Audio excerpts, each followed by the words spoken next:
ചില വീടുകളെ കുറിച്ച് പറഞ്ഞ ഹദീസുകളും പരാമർശങ്ങളും വായിച്ചാൽ നമുക്ക് കാണാൻ സാധിക്കും അവിടെ അള്ളാഹുവിന്റെ കാരുണ്യത്തിന്റെ മലക്ക് പ്രവേശിക്കാത്ത വീടായിരിക്കും.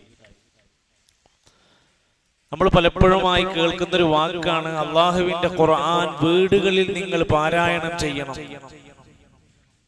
ഉലമാക്കന്മാര് പറയാണ് 6 തരം വീടുകളിൽ മലായിക്കത്തുകൾ വരൂല. നമ്മള് നമ്മുടെ വീടിനെ കുറിച്ച് ചിന്തിക്കുക.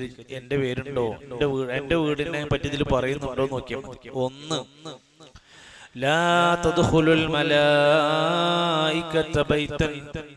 ഹദീസിൽ നബി തങ്ങൾ പഠിപ്പിക്കുകയാണ്, മലായികത്തുകൾ പ്രവേശിക്കില്ല ഒരു വീട്ടിൽ.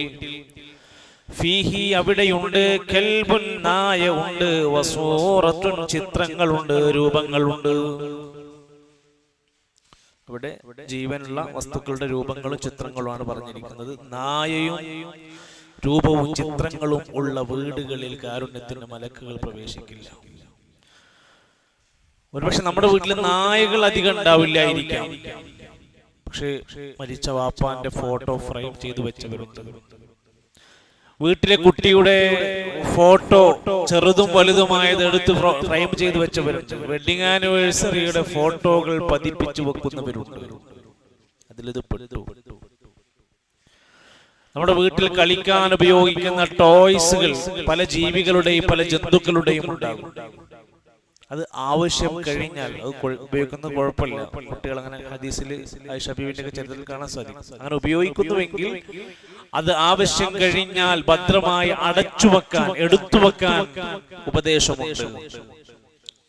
ചില സ്ഥലങ്ങളിലൊക്കെ ചെന്നാൽ, ചില നമ്മുടെ വിദ്യാർത്ഥികളുടെ ഒക്കെ റൂമിലൊക്കെ ചെന്ന് കഴിഞ്ഞാൽ പ്രിയപ്പെട്ട കളിത്താരങ്ങളുടെ ഫോട്ടോകൾ അവന്റെ റൂമിൽ ഒട്ടിച്ചതായി പലരുടെയും വീടുകളിലൊക്കെ കാണാറുണ്ട്. നടന്മാരുടെ, അവൻ ഇഷ്ടപ്പെടുന്ന രാഷ്ട്രീയ പൗര നേതാക്കന്മാരുടെ ഒക്കെ വീട് അവരുടെ ചിത്രങ്ങൾ ഒട്ടിച്ചു വെക്കുന്നവർ. അതിന്റെ അപകടമാണ് അവിടെ പഠിപ്പിക്കുന്നത്. മലായിക്കത്തുകൾ അവിടെ പ്രവേശിക്കുകയില്ല. 2, ഫഇന്നൽ മലായികത ലാ തദ്ഖുലു ബൈതൻ. മലായിക്കത്തുകൾ ഒരു വീട്ടിൽ പ്രവേശിക്കില്ല. ഫീഹി ബൗലുൻ മുൻതഖിഉൻ. അവിടെ കെട്ടിക്കിടക്കുന്ന മലമൂത്ര വിസർജനമുണ്ട്.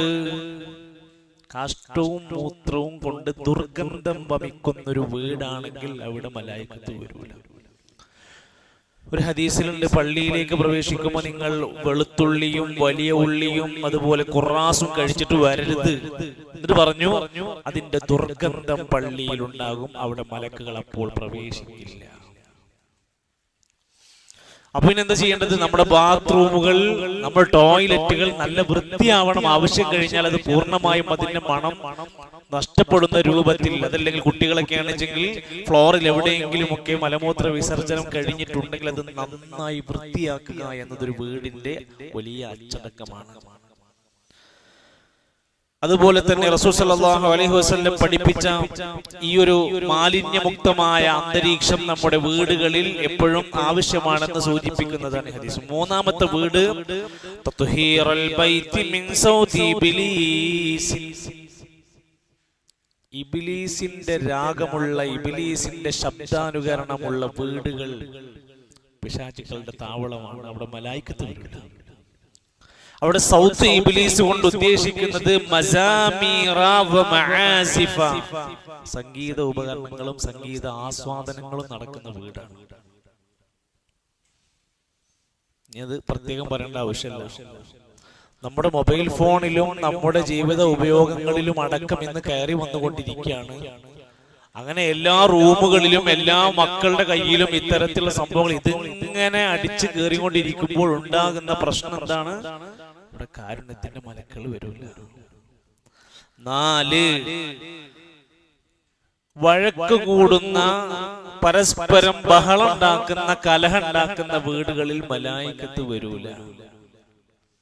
പേടിച്ചിട്ടല്ല, അതിന് കാരണമുണ്ട്. ശരിക്കും ശ്രദ്ധിച്ചോളും. ഭാര്യ ഭർത്താക്കന്മാർ, മക്കളോട്, അയൽവാസിനോട്, അപ്പുറത്തെ വീട്ടുകാരോട് വഴക്കിട്ടുകൊണ്ട് കഴിയുന്ന സമയം മലായിക്കത്തുകളുടെ സാന്നിധ്യം അവർക്ക് ലഭിക്കൂല. ഒരിക്കൽ അബൂബക്കർ സിദ്ദീഖ് റളിയല്ലാഹു അൻഹു നബി തങ്ങളും ഒരു സദസ്സിലിരിക്കാം, ഒരു സ്ഥലത്തിരിക്കാം. അങ്ങനെ ഒരാള് വന്നുകൊണ്ട് അബൂബക്കർ സിദ്ദീഖ് റളിയല്ലാഹു അൻഹുവിനെ നന്നായി ചീത്ത പറയുന്നു, എന്തൊക്കെയോ ആക്ഷേപിച്ചു കൊണ്ടിരിക്കുന്നു. ഇത് കേൾക്കുമ്പോ നബി സല്ലല്ലാഹു അലൈഹി വസല്ലം അങ്ങനെ ചിരിച്ചു, ഒന്നും മറുപടി പറഞ്ഞില്ല.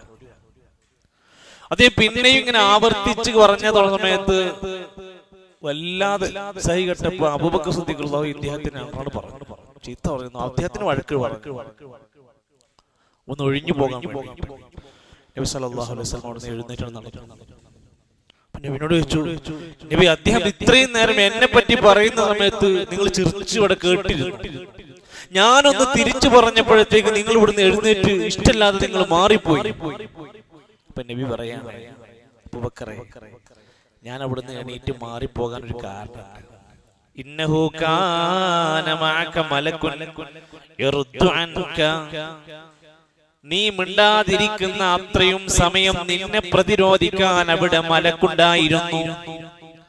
ഫലമാ റദത്ത അലൈ, നീ അദ്ദേഹത്തിന് അതുപോലെ മറുപടി പറഞ്ഞപ്പോൾ, ബഅദ ഖൗലിഹി, ചില വാക്കുകൾ നിന്റെ അടുത്തുനിന്ന് വന്നപ്പോൾ, വഖഅ ശൈത്താൻ, നിന്നെ പിശാച് പിടിച്ചിരിക്കുന്നു, അവിടെ പിശാചിന് ഇടം കിട്ടിയിരിക്കുന്നു.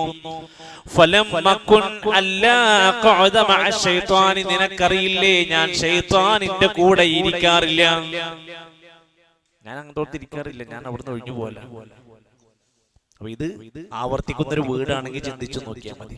5 ബൈത്തുൽ മൻഹിയാതി വൽ ലഅനതി, ശാപകരമായ നിരോധിച്ചതായ പ്രവർത്തനങ്ങൾ നടക്കുന്ന ഒരു വീടാണോ? അവിടെ പിന്നെ കുറെ ഓതിയിട്ട് കാര്യമില്ല, ഇത് ഈ പരിപാടി ഒഴിവാക്കണം. ഉലമാക്കന്മാര് പറഞ്ഞു, ബൈത്തുൽ കബായിർ, മഹാപാപങ്ങൾ നടക്കുന്ന വീട്, ശിർക്കടക്കമുള്ളത്, സിഹർ, ഖാത്തിഉറഹം, കുടുംബബന്ധം മുറിക്കുന്ന ഒരു വീട്, ആക്കുൽ വാലിദൈൻ, മാതാപിതാക്കൾ ധിക്കരിക്കുന്ന ഒരു വീട്, ഖംർ, മദ്യപാനമുള്ള, റിബ, പലിശ തിന്നുന്ന, സിഹർ നടത്തുന്ന, അനുബന്ധമായ കാര്യം ചെയ്യുന്ന, ഫവാഹിഷ്, വ്യഭിചാരം പോലെയുള്ള കാര്യങ്ങൾ ചെയ്യുന്ന ഒരു വീടാണോ അവിടെ കാരുണ്യത്തിന് മലക്കുകൾക്ക് പ്രവേശനം ഉണ്ടാവില്ല. 6 ലൈസ ഫീഹി ദിക്റുൻ, ഒരു ദിക്റുമില്ലാത്ത വീടാണോ അവിടെ മലായിക്കത്തുകളുടെ സാന്നിധ്യം ഉണ്ടാവില്ല. പടച്ചവനെ കുറിച്ചുള്ള ചിന്തയും സ്മരണയും ഇല്ലാത്ത വീടുകൾ, അവിടെ അള്ളാഹുവിന്റെ മലായിക്കത്തുകളുടെ ഒരു സാന്നിധ്യം ഉണ്ടാവില്ല. അതുകൊണ്ടാണ് റസൂൽ സല്ലല്ലാഹു അലൈഹി വസല്ലം പറഞ്ഞത്, ലാ തജഅലു ബുയൂതകും മഖാബിറ, നിങ്ങൾ നിങ്ങളുടെ വീട് മഖബറകളാക്കരുത്, നിങ്ങൾ നിങ്ങളുടെ വീടുകളെ മഖബറകളാക്കരുത്. അവിടെ ഖുർആനോത്തും ദിക്റുകളും പ്രാർത്ഥനകളും ധാരാളം ഉണ്ടാകണം എന്ന് ഹദീസിൽ നബി സല്ലല്ലാഹു അലൈഹി വസല്ലം പറയുന്ന ഒരു വാക്ക് കാണാൻ സാധിക്കും, നിങ്ങൾ നിങ്ങളുടെ നമസ്കാരത്തിന്റെ പൂർണ്ണമായും പള്ളിയിലാക്കല്ലേ, ഇജഅലു ബുയൂതകും, ഒരു ഓഹരി നിങ്ങൾ നിങ്ങളുടെ വീട്ടിലേക്ക് മാറ്റി വെക്കണം.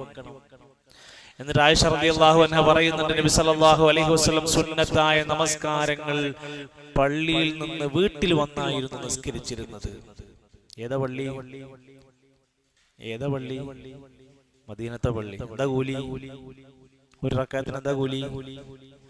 1000 റക്അത്തിന്റെ പ്രതിഫലം ലഭിക്കുന്ന മദീന പള്ളിയിൽ നിന്ന് ഫർദ് നിസ്കാരം കഴിഞ്ഞിട്ട് നബി അവിടെ പോയിട്ട് നിസ്കരിച്ചു.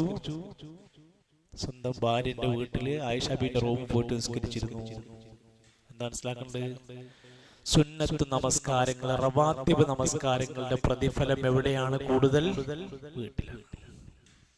പള്ളിയിൽ നിന്ന് പോകും ചെയ്യാം, വീട്ടിൽ നിസ്കരിക്കാതിരിക്കാൻ ചെയ്യും, ഓൻ പള്ളിയിൽ നിസ്കരിച്ചു പോവുകയാണ് നല്ലത്. ആ പറഞ്ഞതിന്റെ ഉദ്ദേശം കറക്റ്റ് മനസ്സിലാക്കണം. ആ സുന്നത്ത് നമസ്കാരം ഒഴിവാക്കാൻ വേണ്ടിയിട്ടല്ലേ പറഞ്ഞു. എന്റെ ഉലമാക്കന്മാര് പറയാണ്, വീട്ടിൽ നിന്ന് സുന്നത്ത് നമസ്കരിച്ചാൽ ഉണ്ടാകുന്ന ഗുണങ്ങൾ എന്തൊക്കെയാണ്? 1, ലൈസ ഫീഹാ റിയാഉൻ വഇജാബുൻ, പള്ളിയിലാവുമ്പോ ആളുകൾ ശ്രദ്ധിക്കും, ആളുകൾ കാണും, അപ്പൊ ഞാൻ കുറച്ച് ഉഷാറാണെന്നൊരു തോന്നിപ്പിക്കൽ വരും. ചിലപ്പോ ഞാനിതൊക്കെ ചെയ്യുന്ന ഒരാളാണെന്ന് സ്വമേധയാ ഒരു പ്രൗഢി ഒരാൾക്ക് തോന്നാൻ സാധ്യതയുണ്ട്. അതുകൊണ്ട് സുന്നത്ത് നമസ്കാരമാകുമ്പോ അയാൾക്ക് അത് തോന്നിക്കൂല, അയാൾ വീട്ടിൽ നിന്ന് ഒറ്റക്ക് ഇങ്ങനെ നിസ്കരിക്കാൻ. ആരറിയാം? 2, ഫീഹി ഇഖ്ലാസും വഖുശൂഉൻ, വീട്ടിൽ ആരുമില്ലാത്തൊരു സ്ഥലത്ത് ഇങ്ങനെ ഒഴിഞ്ഞിരുന്ന് നിസ്കരിക്കുമ്പോൾ വളരെ ആസ്വദിച്ച് ഖുശൂഓടെ നല്ല ഇഖ്ലാസോടെ അത് നിർവഹിക്കാൻ പറ്റും. ശല്യല്ല, കുറെ നേരം സുജൂദ് കിടക്കാൻ പറ്റും, കുറെ പ്രാർത്ഥിക്കാൻ പറ്റും, അങ്ങനെ ചെയ്യാൻ പറ്റും. 3, ഫീഹി ബറക്കത്തുൻ, അത് വീട്ടിൽ ബറക്കത്ത് ഉണ്ടാവാനും റഹ്മത്ത് ഉണ്ടാകാനുള്ള കാരണമാണ്.